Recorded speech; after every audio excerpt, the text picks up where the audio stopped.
KTX 열차의 화장실 문을 잠그는 찰칵 소리는 내 심장을 옥죄는 스타카토 같았다. 좁고 차가운 공간, 스테인리스 스틸의 금속성 냄새와 방향제의 인공적인 향이 뒤섞여 묘한 흥분을 자아냈다. 나는 거울 속에 나를 보았다. 단정하게 빗어 넘긴 머리, 값비싼 실크 블라우스, 진주 귀걸이. 강남의 어느 백화점 문화센터 강좌에나 어울릴 법한 우아하고 지루한 40대 후반의 여자 박서윤. 하지만 거울에 비친 내 눈동자는 굶주린 맹수처럼 번들거리고 있었다. 등 뒤에서 느껴지는 단단하고 뜨거운 남자의 몸 때문에 후회 안 하겠어요, 서윤 씨? 그는 내 이름만 알았다. 클럽 운영자가 임의로 부여해준 세 번째 가명 서윤. 나이도 직업도 내가 누구의 아내이자 누구의 엄마인지도 몰랐다. 나 역시 그의 이름이 민준이라는 것 외에는 아는 것이 없었다. 그게 우리 클럽의 첫 번째 규칙이었다. 우리는 서로의 껍데기만 탐하고 알맹이는 절대 건드리지 않는다. 나는 대답 대신 몸을 돌려 그의 넥타이를 잡아당겼다. 잘 다려진 최고급 실크의 감초. 아마 그의 아내가 아침마다 정성껏 매주었을 것이다. 그 생각에 입술 끝이 비틀리며 잔인한 미소가 번졌다. 시속 300km로 달리는 열차의 미세한 진동이 발끝부터 타고 올라와 온몸의 신경을 아찔하게 흔들었다. 흔들리는 공간, 금지된 행위, 완벽한 익명의 타인. 이보다 더 완벽한 각본이 있을까? 후회는 당신 아내가 해야 할지도 모르죠. 내 도발적인 속삭임에 그의 눈이 짙어졌다. 그는 내 허리를 강하게 끌어안았고 우리는 좁은 공간 속에서 서로의 숨결을 탐했다. 거울 속에서는 두 개의 그림자가 격렬하게 뒤엉키고 있었다. 열차가 터널로 들어서는 순간 암흑이 모든 것을 집어삼켰다.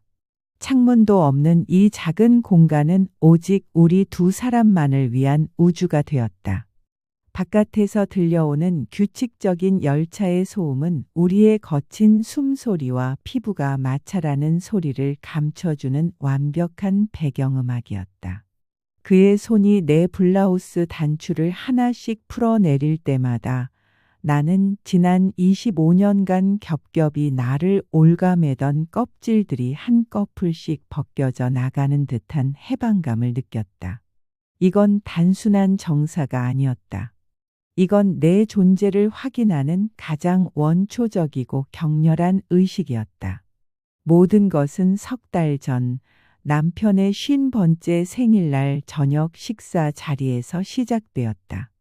명망 있는 대학병원의 외과 과장인 내 남편 박정혁 원장.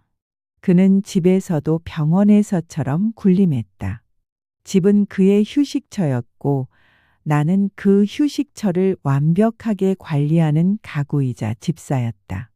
유학 준비로 기숙사에 들어가 있던 아들 녀석은 자리에 없었고 차갑고 거대한 대리석 식탁에서 우리 두 사람은 말없이 식사를 했다. 내가 며칠을 고심해 프랑스 요리 학원에서 직접 배워온 코스 요리와 그가 가장 좋아하는 빈티지의 보르도 와인은 그에게 아무런 감흥도 주지 못했다. 그의 시선은 시종일관 태블릿 PC에 고정되어 있었다. 이 스테이크 미디엄 레어로 해달라고 했을 텐데. 너무 익혔잖아. 그가 포크로 고기를 찔러 보이며 무심하게 말했다. 내 노력에 대한 평가는 그것으로 끝이었다. 나는 아무 말 없이 와인만 한 모금 마셨다. 다음 주 국제학회 발표 자료, 영문 초록이랑 PPT 파일, 서재 책상 위에 올려뒀어. 오타 없는지 밤에 최종 확인 좀 해줘. 당신 영문과는 나왔으니 그 정도는 할 수 있지? 그게 남편이 내게 건넨 유일한 말이었다. 고맙다는 말도, 수고했다는 말도, 심지어 내 얼굴을 제대로 쳐다보지도 않았다. 마치 인공지능 스피커에게 명령하는 듯한 건조한 톤. 그 순간 내 안에서 지난 25년간 팽팽하게 버텨온 무언가가 툭 하고 끊어졌다. 나는 박서윤이라는 내 이름 대신 박 원장 사모님으로 살았다. 그의 성공을 위해 내 이름과 미대 교수가 되려던 꿈, 그리고 여자로서의 욕망까지 모두 지웠다. 하지만 그에게 나는 투명 인간이었다. 존재하지만 인식되지 않는 공기 같은 존재. 그날 밤 나는 남편의 서재에서 발표 자료를 검토하는 대신 그의 컴퓨터를 켰다. 늘 잠가두는 비밀 폴더. 프라이빗이라는 이름의 폴더는 늘 내 호기심을 자극했지만 판도라의 상자를 여는 것이 두려워 외면해왔다. 하지만 오늘 밤은 달랐다. 혹시 다른 여자가 있는 건 아닐까 하는 치졸한 의심에서 시작된 행동이었다. 남편의 생일, 내 결혼 기념일, 아들의 생일. 모든 비밀번호를 시도했지만 열리지 않았다. 마지막으로 혹시나 하는 마음에 그의 첫사랑 이름을 입력했다. 25년 전 그가 내게 청혼하며 그녀를 완벽히 잊었다고 했었다. 딸깍. 허무하게 잠금이 풀렸다. 배신감에 앞서 실소가 터져나왔다. 그는 단 한 번도 과거를 잊은 적이 없었던 것이다. 폴더 안에는 여자 사진 대신 기이한 이름의 파일들이 가득했다. 은밀한 여행 17기, VVIP 멤버 리스트, 제주 요트 파티 후기, 도쿄 미래 3. 호기심에 클릭한 파일 안에는 내 예상을 뛰어넘는 충격적인 내용이 담겨 있었다. 상류층 기혼 남성들을 위한 비밀 사교 클럽. 단순한 사교가 아니었다. 철저한 익명 속에서 파트너를 구해 하룻밤을 보내는 일종의 스와핑에 가까운 묻지마 여행이었다.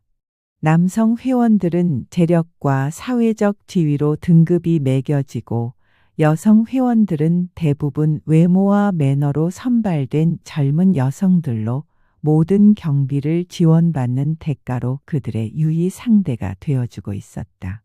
남편은 이 클럽의 최상위 등급인 VVIP 회원이었다.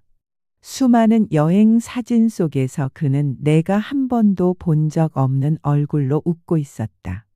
젊고 아름다운 여자들과 와인잔을 부딪히고 요트 위에서 허리를 감싸 안고 프라이빗 풀빌라에서 거리낌 없이 스킨십을 나누는 모습들. 내가 그의 학회 자료 옷 하나 잡아주고 있을 때 그는 다른 여자들의 젊음과 아름다움을 탐하며 자신의 제국을 확인하고 있었던 것이다. 배신감보다 먼저 든 감정은 기이한 호기심과 지독한 질투였다. 나를 여자로 보지 않는 저 남자가 다른 여자들 앞에서는 저토록 생기 넘치는 수컷이 된다는 사실이 나를 미치게 만들었다. 역겨움과 동시에 나도 저런 세상에 발을 들여보고 싶다는 검은 욕망이 뱀처럼 고개를 들었다. 나 역시 아직 여자인데, 내 안에도 뜨거운 피가 흐르는데, 왜 나만 이렇게 죄가 되어 살아야 하는가? 며칠을 고민하던 나는 행동에 나섰다. 남편의 계정을 이용해 클럽 운영자에게 조심스럽게 메일을 보냈다. VVIP 회원이신 박정혁 원장의 아내입니다. 저도 참여하고 싶습니다. 도박이었다. 내 신분이 탄로나면 모든 것이 끝장이었다. 하지만 답장은 즉시 왔다. 운영자는 마담 제이라는 닉네임을 쓰고 있었다. 사모님, 환영합니다. 이미 몇몇 분들이 비슷한 경로로 참여하고 계십니다. 클럽의 룰에 따라 남편분과는 절대 마주칠 수 없도록 다른 그룹에 배정해 드립니다. 그리고 일단 들어오시면 사모님 역시 다른 남성 회원들에게는 선택 가능한 파트너일 뿐입니다. 누구의 아내도 엄마도 아닌 그저 한 명의 여성으로 대우받고 평가받고 또 평가받게 될 겁니다. 괜찮으시겠습니까? 괜찮으시겠습니까? 그 질문이 내 심장에 불을 질렀다. 그래, 괜찮고 말고. 나도 더 이상 박 원장의 아내가 아닌 한 명의 여자 그 자체로 선택받고 싶었다. 나를 욕망하는 뜨거운 시선을 받아보고 싶었다. 나는 망설임 없이 참여하겠습니다라고 답장을 보냈다. 그렇게 나의 첫 번째 은밀한 여행이 시작되었다. 여행 당일 약속 장소인 서울의 한 6성급 호텔 라운지에 들어섰을 때 나는 어색함에 숨이 막힐 것 같았다. 약속된 테이블에는 이미 대여섯 명의 사람들이 앉아 있었다. 남자 넷, 여자 셋. 내가 마지막 멤버였다. 남자들은 하나같이 비싼 수트나 캐주얼 브랜드를 입고 있었고 손목에는 수천만 원짜리 시계가 번쩍였다. 여유로운 태도였지만 서로를 탐색하는 눈빛은 숨기지 못했다. 여자들 역시 나처럼 잘 가꿔진 중년들이었다. 외로움과 어떤 결핍이 섬세한 화장 뒤에 아른거리는 나와 같은 종류의 사람들이었다. 클럽 운영자인 마담 제이가 나타나 간단한 규칙을 설명했다. 50대로 보이는 그녀는 우아하면서도 서늘한 카리스마를 지니고 있었다.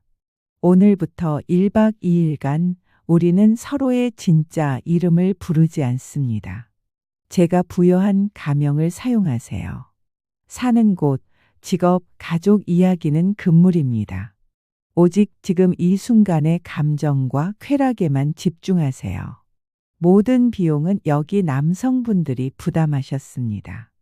여성분들은 그저 마음껏 즐기시면 됩니다. 마지막 말이 내 가슴을 찔렀다. 마음껏 즐기라는 말 속에 포함된 암묵적인 의무. 나는 상품이 된 기분이었지만 동시에 그 사실이 짜릿했다. 누군가 나를 위해 기꺼이 지갑을 연다는 것, 그것은 내가 그만한 가치가 있다는 증거이기도 했다. 내 첫 가명은 수연이었다.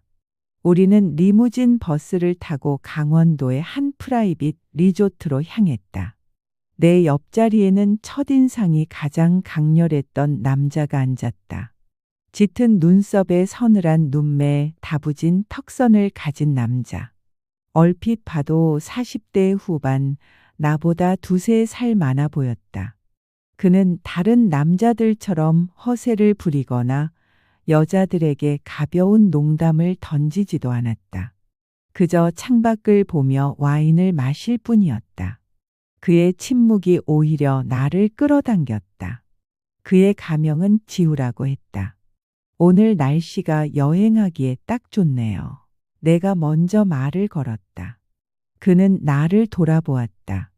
그의 시선이 내 얼굴을, 목선을 그리고 가슴께를 천천히 훑었다. 노골적이었지만 불쾌하지 않았다. 오히려 그의 시선이 닿는 곳마다 짜릿한 전율이 흘렀다. 날씨보다 파트너가 더 중요하죠. 안 그렇습니까, 수연 씨? 그의 낮은 목소리가 내 귓가에 내려앉았다. 파트너. 그 단어가 우리 사이의 공기를 순식간에 바꿔놓았다. 나는 애써 태어난 척 미소 지으며 와인잔을 들었다. 글쎄요. 그건 오늘 밤이 되어봐야 알겠죠. 내 대답에 그의 입가에 희미한 미소가 걸렸다. 만족스러운 미소였다. 그 순간 나는 알았다. 오늘 밤 내 파트너는 저 남자가 될 것이라는 것을. 리조트에서의 저녁 식사는 바베큐 파티였다. 술기운과 해방감이 뒤섞이자 낮의 어색함은 온데간데 없었다. 남자들은 노골적으로 마음에 드는 여성의 옆자리를 차지했다. 나 역시 지후의 맞은편에 앉았다. 우리는 많은 말을 하지 않았지만 수많은 눈빛이 오갔다. 내가 고기를 집으려 하면 그가 먼저 자기 접시에 잘 익은 새우를 내 앞에 놓아주었고 내 와인잔이 비면 말없이 채워주었다. 그 안에는 강렬한 소유욕이 담겨 있었다. 당신은 오늘 내 여자다라는 무언의 선언. 식사가 끝나고 파티가 무르익자 마담 제이가 진실 혹은 유혹 게임을 제안했다. 한 여자가 살면서 가장 짜릿했던 순간은? 이라는 질문에 옆 남자 넥타이를 풀어주며 아마 오늘 밤이 될 것 같은데요? 라고 속삭여 분위기를 달궜다. 드디어 내 차례가 되었다. 질문자는 바로 지우였다. 그는 나를 빤히 바라보며 물었다. 지금 당신을 가장 힘들게 하는 것은 무엇입니까? 순간 심장이 덜컥 내려앉았다. 금지된 질문이었다. 하지만 그의 진지한 눈빛은 단순한 호기심이 아니었다. 나는 잠시 망설였다. 20년간 눌러온 내 안의 공허함을 털어놓고 싶다는 충동이 일었다. 하지만 나는 고개를 저었다. 대답 대신 유혹을 선택하겠어요. 나는 자리에서 일어나 그에게 다가갔다. 모두의 시선이 내게 쏠렸다. 나는 그의 앞에 서서 그의 뺨에 가볍게 입을 맞췄다. 그리고 귓가에 속삭였다. 나를 힘들게 하는 건 당신 같은 남자를 너무 늦게 만났다는 것. 그의 숨결이 거칠어지는 것이 느껴졌다. 그는 내 손목을 강하게 붙잡았다. 그의 손은 불덩이처럼 뜨거웠다. 이미 모든 것은 결정되었다. 그의 방으로 들어서는 순간 나는 내가 돌이킬 수 없는 강을 건넜음을 직감했다. 하지만 후회는 없었다. 그는 아무 말 없이 나를 벽으로 밀어붙이고 격렬하게 키스했다. 남편에게서는 단 한 번도 느껴보지 못했던 나를 온전히 원하는 남자의 거친 탐닉이었다. 그의 손은 내 원피스의 지퍼를 단번에 끌어내렸다. 팽팽하던 실크 원피스가 힘없이 바닥으로 떨어져 내렸다. 속옷 차림으로 그 앞에 선 순간 수치심보다 해방감이 더 컸다. 지난 세월 동안 나를 감싸고 있던 모든 위선과 껍데기를 벗어던진 기분이었다. 그의 눈은 경이로움으로 가득 차 있었다. 아름다워, 젠장, 믿을 수 없을 만큼 그의 찬사는 메마른 내 마음에 쏟아지는 단비와 같았다. 그는 나를 안아 침대로 옮겼다. 우리는 짐승처럼 서로를 탐했다. 잊고 있던 감각들이 온몸에서 깨어났다. 그는 능숙하고 노련했지만 기계적이지 않았다. 그는 내 반응 하나하나에 집중했고 내가 무엇을 원하는지 정확히 알고 있는 듯 나를 이끌었다. 정점의 순간 나는 그의 품에 안겨 가쁘게 숨을 몰아쉬며 희미하게 웃었다. 이것이었구나.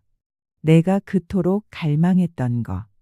나라는 존재가 오롯이 받아들여지는 이 완전한 합일의 순간. 밤은 길었다. 와인을 마시며 두서없는 이야기를 나누다 그는 문득 내게 물었다. 오래 참은 사람 같아. 숨을 쉬는 법을 잊어버린 사람처럼. 그의 말에 심장이 쿵 하고 내려앉았다. 그는 내 껍데기 너머를 보고 있었다.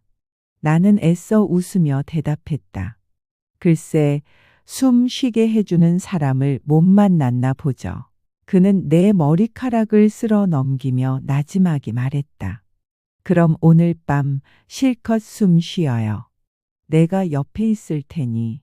그 말은 어떤 고백보다도 달콤하게 내 안에 스며들었다.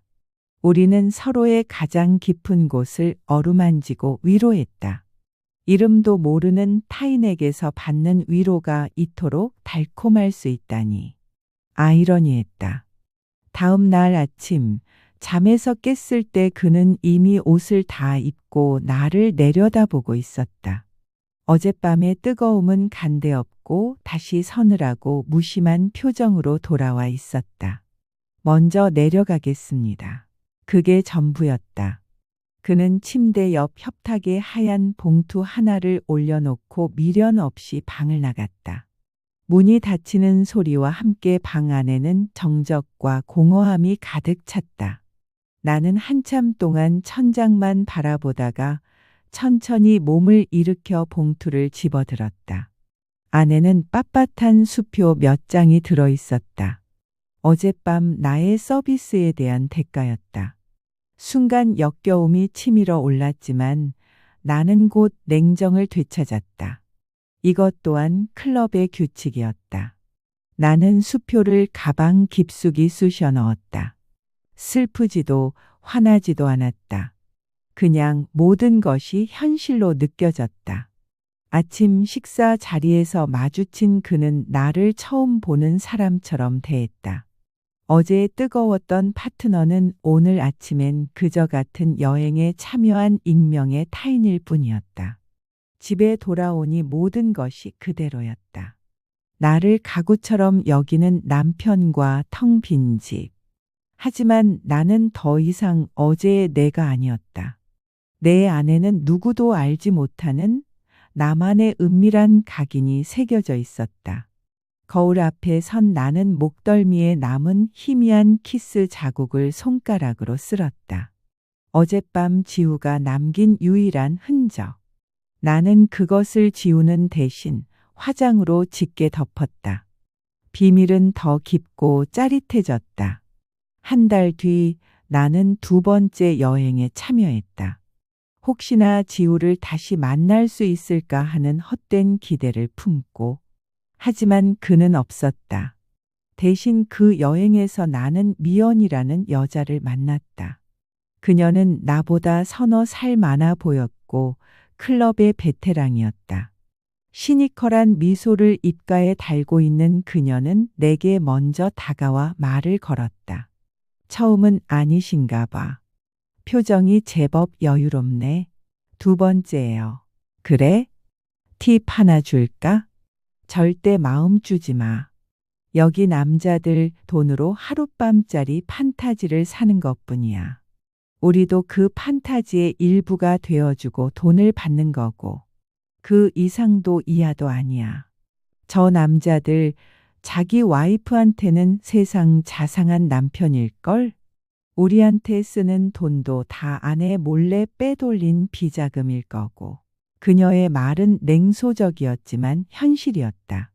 그날 밤 내 파트너는 수다스럽고 가벼운 남자였다. 그는 밤새 자신의 사업 성공담을 떠들었고 내 몸을 탐하는 그의 손길은 지후와 달리 조급하고 이기적이었다. 나는 기계적으로 반응하며 밤이 빨리 끝나기만을 바랐다. 다음 날 아침 그가 건넨 봉투는 지후의 것보다 훨씬 두꺼웠다. 하지만 내 마음은 텅 비어 있었다. 나는 깨달았다. 내가 원했던 것은 단순한 쾌락이 아니었다. 지우가 내게 주었던 나라는 존재를 향한 짧은 순간의 인정과 교감이었다.